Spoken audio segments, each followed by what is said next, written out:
Mes tikim iš tikrųjų, kad ūkis evoliucionuoja ir kad tos evoliucijos pagrindas yra technologijos ir inovacijos. Turbūt tokių renginių esmė ir apskritai mūsų filosofijos esmė tai kad sukurti erdvę inovacijoms kurtis ir bendradarbiauti ūkininkams, startuoliams ir visiems ekosistemos dalyviams.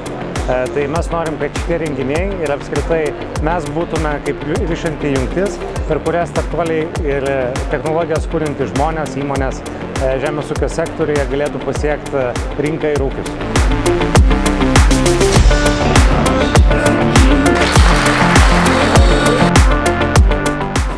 I think this is a very professional event. I think Dojus Agro did a good job, and I think it's really important that startups with new technologies, with innovations, exchange with the farmers because they decide if they will use it or not.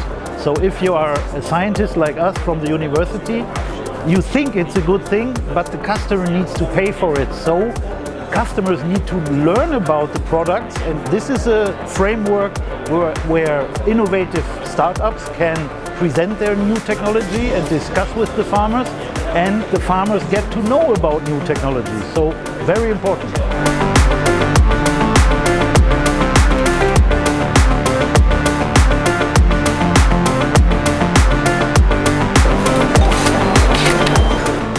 Turime išvykti į savo ūkių, į savo komforto zonos ir atvykti domėtis inovacijom, naujovėmis. Dojus Agro šiandien yra atrinkęs ir pristatęs puikius startuolių projektus. Vienas iš jų galbūt ateityje bus ir mano ūkyje, tai konkrečiai pristatymas apie lietaus debesį. Tai yra apie naujoves, apie inovacijas, apie lengvesnius ūkyje sprendimus ir apie mūsų pelningumą.